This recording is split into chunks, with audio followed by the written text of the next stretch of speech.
मोर पंख माखन बांसुरी, मोर पंख माखन बांसुरी, कान्हा आया शोर मचा, कान्हा आया शोर मचा, हर हृदय किस किसना बसता, हर हृदय किसना बसता। द्रौपदी की लाज बचा, कंस को मौत के घाट उतार, गोपियों संग रास रचा, अर्जुन को सही राह दिखला, राधा संग बस तू ही जचा, राधा संग बस तू ही जचा कृष्णा। जी दोस्तों, आप समझ ही गए होंगे कि मैं आज किस बारे में बात करने वाली हूँ। दोस्तों, पुस्तक समीक्षा कार्यक्रम में आपका स्वागत है।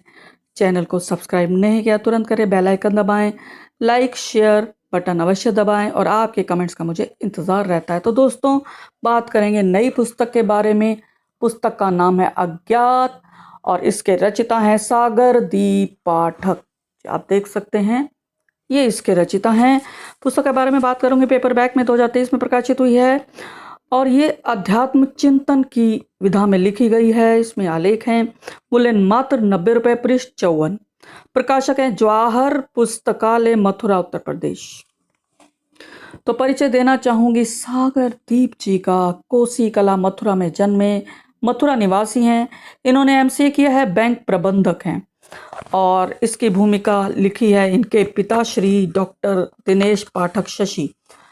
उन्होंने कहा है कि जीवन, मृत्यु, क्रोध, लोभ, मद और अहंकार यानी ईगो आदि की विस्तृत विवेचना करने वाली इस पुस्तक में सागरदीप पाठक के अंतर मन के विचारों को पढ़ने के बाद तथा उसके सहज, सरल और शांत स्वभाव को देखकर निश्चित ही आप भी आश्चर्यचकित रह जाएंगे।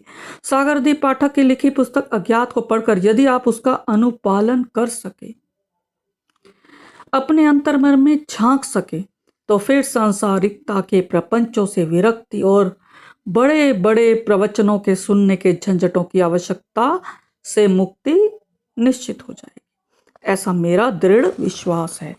ये इनके पिता श्री दिनेश पाठक जी ने कहा है और यह पुस्तक इन्होंने समर्पित की है, समर्पित उन लम्हों को जिन्होंने इस पुस्तक के लेखन हेतु मुझे प्रेरित किया, ऐसा सागर जी ने कहा। और प्राकथन लिखा है मदन मोहन अरविंद जी, मथुरा निवासी हैं। इन्होंने लिखा है कि यह कहना पर्याप्त होगा कि ग्रंथकार ने दुरूह और दुर्गम तथ्य को भी अपने सशक्त कथे के कारण सहज और सुगम बनाकर प्रस्तुत करने में सफलता प्राप्त की। जीवन के अनेक अदृष्ट और अज्ञात पक्षों का विस्तृत विवेचन करती अज्ञात शीर्षक यह आध्यात्मिक कृति अन्यान्य के लिए पठनीय और कृतिकार के लिए निश्चित ही यशोपार्जन करने वाली सिद्ध होगी। और अब देखते हैं अगली भूमिका। आचार्य नीरज शास्त्री जी हैं, मथुरा निवासी। इन्होंने लिखा है, देखते हैं इन्होंने क्या लिखा है।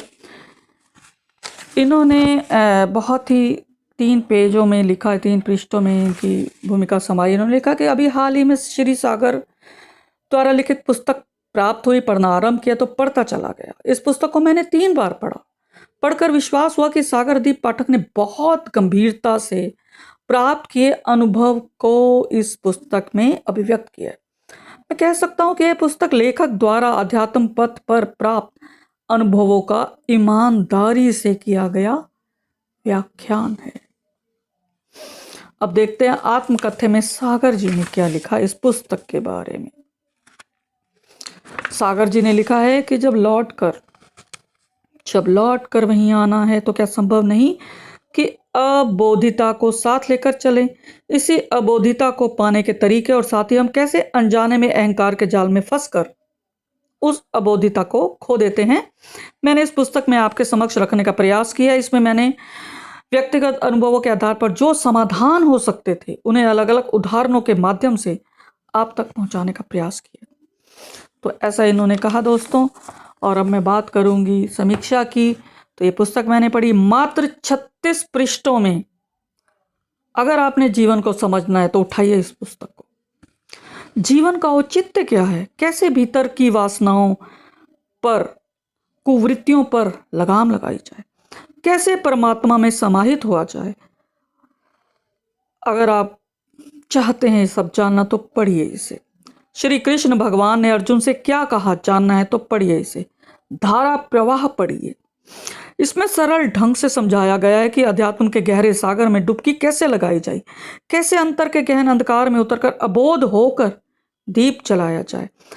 भाषा सरल है, प्रवाहमयी है, अनेक छोटे छोटे तरीकों से आध्यात्मिक गहराई समझाई गई है। वस्तुतः जो प्राणी ईश्वर को पाना चाहते हैं वे जरूर पढ़ें इसे। हाँ, एक अशुद्धि है, इन्होंने सन्यासी शब्द का प्रयोग किया, स के ऊपर बिंदी नहीं लगाई।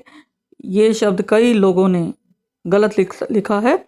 सम प्लस न्यासी ये होता है इसका सही लेखन। तो स के ऊपर बिंदी जरूर लगाएं और न्यासी उसके बाद। हाँ, तो दोस्तों मैं कह रही थी, जब प्रकृति भेदभाव नहीं करती तो हम मनुष्य भेदभाव क्यों करते हैं? हम ईश्वर से डरकर या कुछ पाने के लिए तो उसे पूछते हैं, उससे प्रेम तो नहीं करते ना दोस्तों। हमें अबोध होकर, विचार शून्य होकर ईश्वर से जुड़ना है। मन को विचारों से पहले खाली करना है। जब तक हम अहंकार से बाहर नहीं आते तब तक हम उसे नहीं पा सकते। और क्रोधी कहते हैं ईश्वर को कभी नहीं पा सकता। गृहस्थ से बड़ा कोई भी इंसान, कोई भी व्यक्ति सन्यास को नहीं सिखा सकता, क्योंकि वहीं यानी गृहस्थ में रहते हुए आपकी असली परीक्षा होती है। ये सभी मैं आपको सार बता रही हूँ जो मैंने पढ़े इस पुस्तक में। यह जीवन एक स्वप्न है जो टूट जाएगा एक दिन। श्वास को धीमा करके ध्यान लगाओ, स्वयं को भौतिक शरीर से अलग पाएंगे। दमनकारी नीति अपनाने की बजाय उसे सही राह की ओर मोड़ना है और मन स्वच्छ हो जाएगा। जल प्रवाह की तरह बहते जाओ, बहते जाओ। परमात्मा का दिया यह शरीर प्रेम करने योग्य है, इसे सताकर कुछ नहीं होगा दोस्तों, ऐसा इन्होंने कहा है। क्योंकि ये कहते हैं व्रत से अगर आपके शरीर को तकलीफ होती है तो कौन सा ईश्वर खुश होगा? नहीं होगा। ईश्वर को पाना है तो कहते हैं, इन्होंने बताया कि नींद में आने से 2 क्षण पहले एक समय होता है और जागने के 2 क्षण बाद। ये सिर्फ यही 2 समय होते हैं जब आप स्वयं को अलग पाते हैं, स्वयं को ईश्वर से जुड़ा पाते हैं। आपको पता चलता है कि संसार मिथ्या है और ये मोह माया, हम सोचते हैं ये हमारा बच्चा, हमारा परिवार, ये सब बेकार है। इसका कारण है क्योंकि आप आत्मा शरीर से अलग हो, आप अलग हो।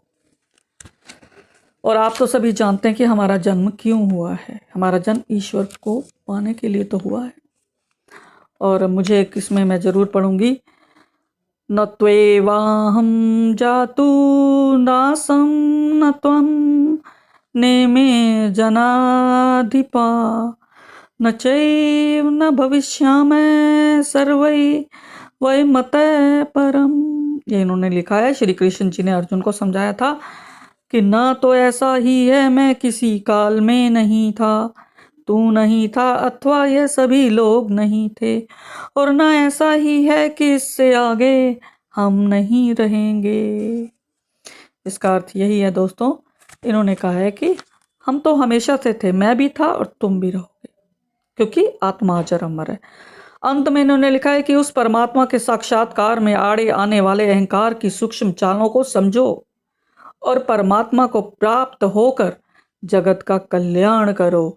हरिओम तत्सत। ओम शांति, ओम शांति, ओम शांति। फिर मिलेंगे अगली कड़ी के साथ, तब तक मुझे आज्ञा दें। धन्यवाद।